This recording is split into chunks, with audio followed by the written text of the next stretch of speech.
Apakah kita boleh mengonsumsi suplemen saat bulan puasa? Bagaimana, Prof? Ya, prinsip umum tentunya boleh, tapi tentunya ada kondisi-kondisi yang membolehkannya ya. Berarti kondisi tubuh yang seperti apa sih, Prof, yang memerlukan suplemen saat bulan puasa? Karena itu kita interpretasi kalau ketika kita sulit mendapatkan makan buah dan sayur, berarti ada kemungkinan kita hari-hari demikian kekurangan vitamin. Assalamualaikum warahmatullahi wabarakatuh. Apa kabar Sobat IPB? Selamat datang di IPB Podcast. Dan kembali lagi bersama saya Winaya Kawati. Sobat IPB Podcast kali ini mungkin Sobat IPB sudah ngelihat ya, baju saya masih sama dengan podcast-podcast sebelumnya karena kita masih membahas hal yang berkaitan, yaitu terkait dengan puasa di bulan Ramadan. Nah, pada IP Podcast yang ketiga ini kita akan membahas tentang apakah kita boleh meminum suplemen atau mengonsumsi suplemen saat bulan puasa. Untuk membahasnya tentu saja telah hadir bersama kita di sini, yaitu narasumber yang sangat luar biasa. Beliau adalah Guru Besar FEMA IPB University bidang ilmu gizi dan juga Ketua MWA IPB University. Langsung saja kita sambut Profesor Dr. Hardinsyah. Apa kabar, Prof? Kabar baik. Kebiasaan saya pasti nanya apa kabar mulu. Baik juga, Prof. Oke, Prof.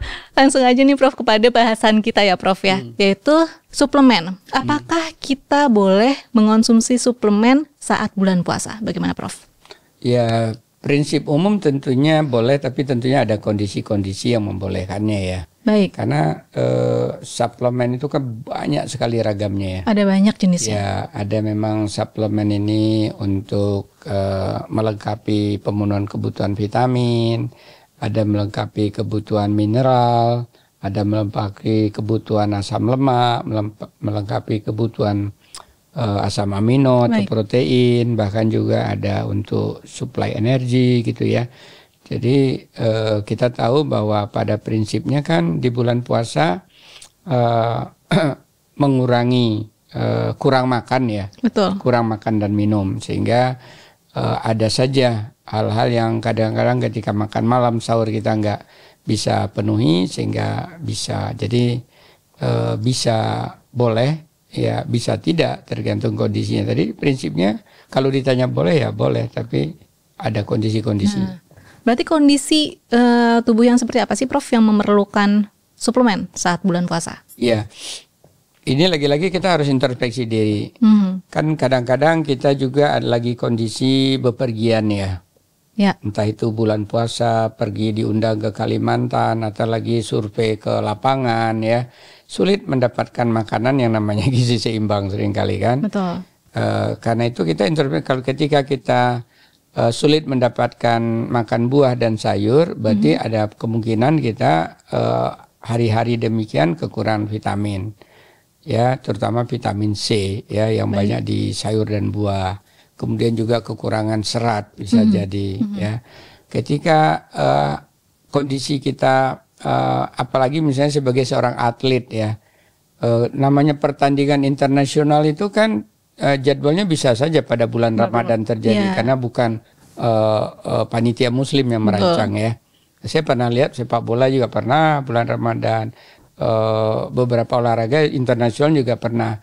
Nah ini dia kan tetap harus latihan ya. Ada pretanding, pratanding, ada saat tanding dan ada pasca tanding, harus diracik dietnya. Nah dalam kondisi tersebut bisa jadi dia membutuhkan asam amino untuk mempertahankan ototnya tadi, sehingga suplemen jenis asam amino dan juga suplemen yang berkaitan dengan mempertahankan namanya butir darah merah, hemoglobin ya. Itu ada zat besi, ada beberapa vitamin C, asam folat, bahkan juga vitamin A ya, beberapa vitamin B kompleks diperlukan untuk dia juga bisa mempertahankan, karena butir darah merah atau hemoglobin tadi kalau dia katakan, kalau petinju biasanya sampai 16 ya. Kalau pemain sepak bola katakan 14, 15. Itu untuk mempertahankannya dia tidak hanya makan lauk pauk, tapi juga perlu disertai dengan tadi suplemen untuk mempertahankan. Karena kalau kita orang-orang normal levelnya hanya 12 itu relatif lebih mudah lah dengan makanan. Jadi bisa juga orang lagi proses sembuh dari sakit masuk Ramadan. Baik. Nah, ketika dia proses sembuh dari sakit itu direkomendasikan dokter ada paket suplemen ini untuk pagi berarti sahur, suplemen ini untuk malam karena dia masa penyembuhan pemulihan. Jadi memang boleh tapi dalam kondisi-kondisi yang tertentu tadi. Tergantung kepada kondisi individunya begitu ya, Prof ya. Baik. Nah, ada salah satu pengalaman menarik juga Prof saya ketika puasa. Sempat waktu puasa bulan apa gitu, tahun kemarin kayaknya, saya dapat info kalau misalkan dengan meminum Oralit itu katanya bisa mengurangi risiko untuk terkena dehidrasi katanya dengan minum Oralit. Minum Oralitnya ketika sahur. Apakah itu make sense? Oralit itu kan campuran beberapa mineral dari garam, NaCl dan mineral lagi terlalu dalamnya. Kemudian ditambah dengan air, ditambah dengan sedikit gula ya. Nah, ini mirip sebenarnya kalau ada produk di luar ya yang mempromosikan bermineral kan. Atau sebenarnya cara yang mudah ya minum air kelapa tua. Minum air kelapa tua? Iya, itu komplit mineral, bahkan ada vitamin di dalam. Kalau Oralit nggak ada vitaminnya. Ya, beda ya Prof antara kelapa muda dan tua? Ya, beda cita rasanya, beda pH-nya. Oh, baik. Ya, kalau tubuh kita kalau ingin mempertahankan pH kita kan sebenarnya sedikit basah ya. Yang di air destilasi lah ya, nggak ada mineralnya itu 7. Air zam-zam banyak mineralnya itu 8, sekian. Dia basah ya? Susu 7, sekian. Karena juga ada mineral dan beberapa zat larut dalamnya. Air kelapa tua itu lebih cenderung basah. Air kelapa muda cenderung asam di bawah 7. Oh gitu. 6,5 tuh air kelapa muda. Jadi tergantung kita. Kalau tubuh kita habis makan, ini jadi nimpang ke air kelapa ya? Nggak apa-apa Prof. Ini termasuk suplemen juga tadi gara-gara Oralit.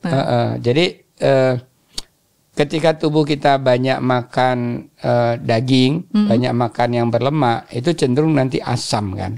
Nah, kalau kita ingin netralisir, memang di luar juga ada ya iklan air minum ber-pH sekian ya, di atas 8. Tapi kalau kita beli kelapa muda, kalau di Bogor itu saya beli cuma 7.000 itu sudah 2-3 gelas ya.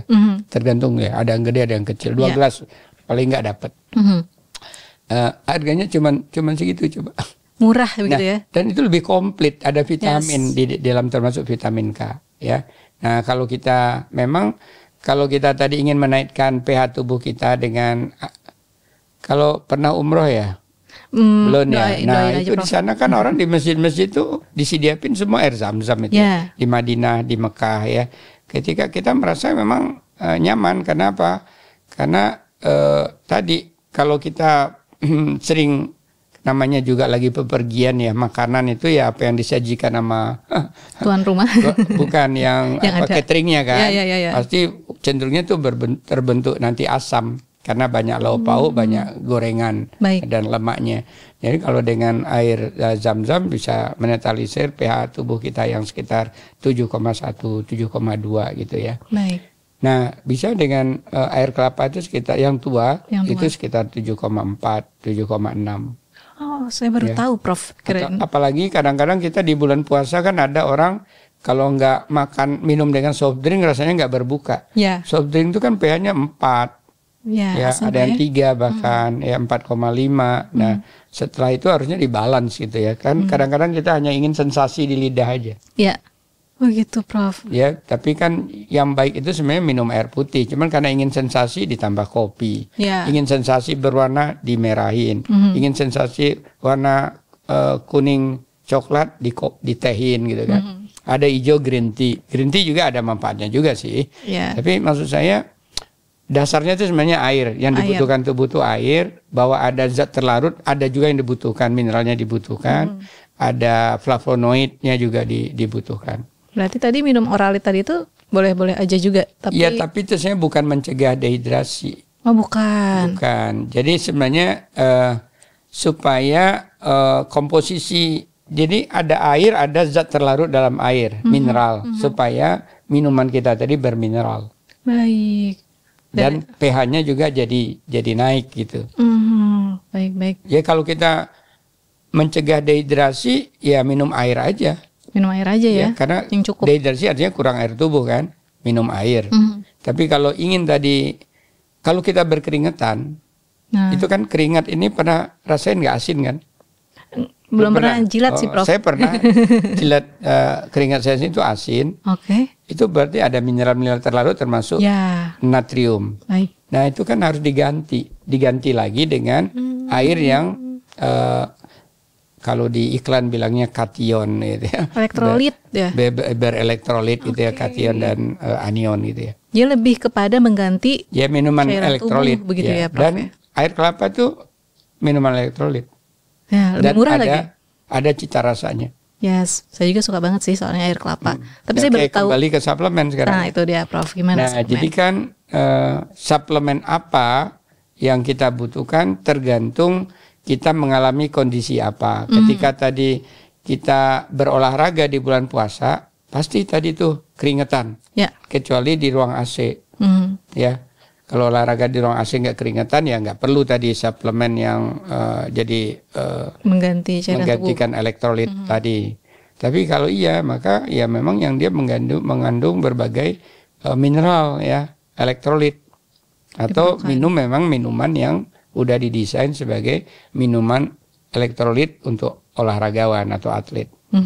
Nah ketika kita tadi sulit ini memenuhi kebutuhan sayur dan buah.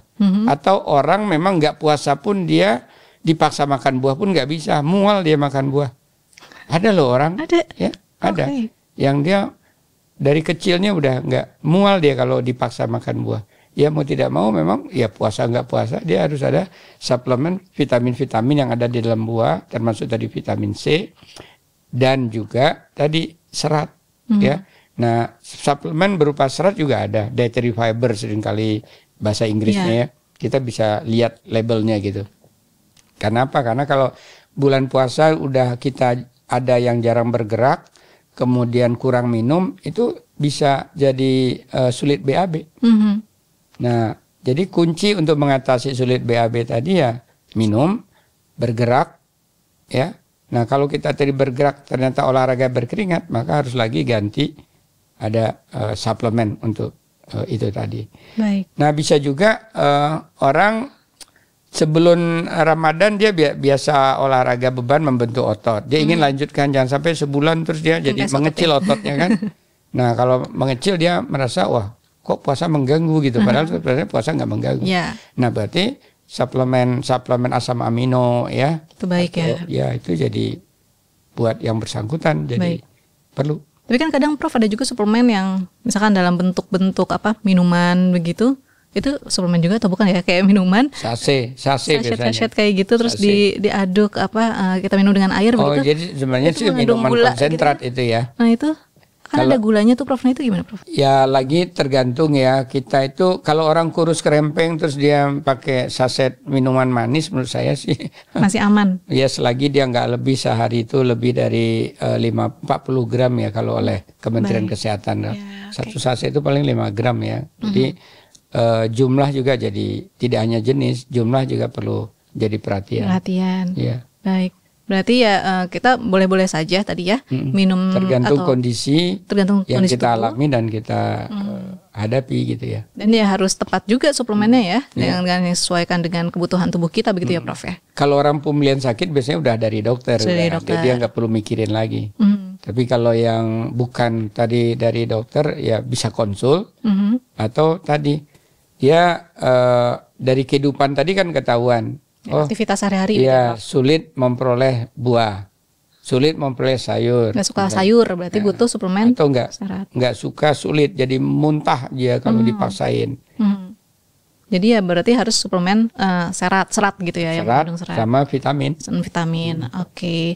Berarti kesimpulannya adalah boleh-boleh saja ya. Itu bisa juga orang alergi daging, alergi ayam, alergi ikan ya. Sulit buat dia protein gitu ya. Iya benar. Ya makan tempe bisa, tahu bisa ya, bisa juga ada suplemen asam amino. Asam aminonya. Untuk lebih melengkapi. Karena memang suplemen itu ya dibuat ya untuk tadi ya melengkapi. Bila diperlukan istilahnya. Untuk kondisi-kondisi individu yang memerlukan begitu ya Prof ya. Bahkan sekarang juga banyak ya orang-orang tua untuk sendi. Lutut ya untuk mencegah radang sendi itu kan omega 3 yang kapsul warna minyak ikan itu, Ya, warna ya, kuning. ya. Atau ada yang sirup juga. Itu baik juga ya Prof ya. Baik. Dan baik buat untuk jantung juga kan. Karena sulit buat kita memperoleh omega 3 kalau kita nggak makan ikan ya. Baik Prof. Ini banget sih, saya sih udah dapat gitu ya. Berarti kita boleh minum suplemen gitu ya Prof. Tapi harus diperhatikan juga, harus disesuaikan juga dengan kondisi kebutuhan tubuh masing-masing. Dan juga suplemennya harus disesuaikan dengan yang kita butuhkan gitu ya Prof. Ya. Oke Prof, ada lagi nggak Prof closing statement terkait dengan bahasan kita kali ini? Ya, prinsipnya menggunakan suplemen itu boleh-boleh saja selagi memang sesuai dengan yang kita butuh dan kondisi kita. Apalagi itu tadi memang saran dari dokter yang masa pemulihan kita gitu ya. Dan tentunya perlu dipilih ya suplemen, apakah vitamin, apa mineral atau kombinasinya, apakah asam amino, asam lemak sesuai tadi yang dibutuhkan oleh tubuh kita. Baik Prof, terima kasih Prof, ini bahasannya lengkap nih kalau kita hitung dari bahasan yang ke-1, kedua dan sekarang yang ketiga udah lengkap banget sih. Dari yang awalnya kita memahami dulu apa sih puasa itu ya Prof ya, kemudian juga bagaimana manfaatnya bagi tubuh kita, bahkan manfaatnya itu banyak banget spektrumnya ternyata ya Sobat IPB, dari masalah fisiologi sampai ke ekonomi, bahkan ya itu ada manfaatnya dari puasa. Dan juga tadi juga ngebahas juga tentang tips-tipsnya. Dan sekarang juga terkait dengan suplemen saat di bulan puasa, apakah bisa? Ternyata bisa, tapi balik lagi tadi bisa dicek apa aja yang harus diperhatikan. Begitu. Ya Prof, terima kasih Prof sudah hadir di PB Podcast dan mudah-mudahan puasa kita bisa berjalan dengan lancar ya Prof ya. Bisa secara spiritual, secara psikologis, fisiologis, semuanya tadi itu kita bisa mendapatkan manfaatnya dari puasa kita. Sekali lagi terima kasih Prof dan mudah-mudahan kita bisa ngobrol-ngobrol lagi ya Prof ya di PB Podcast selanjutnya. Baik Sobat IPB, demikian bahasan kita kali ini. Saya Winai Kawati, pamit undur diri, sampai jumpa. Wassalamualaikum warahmatullahi wabarakatuh.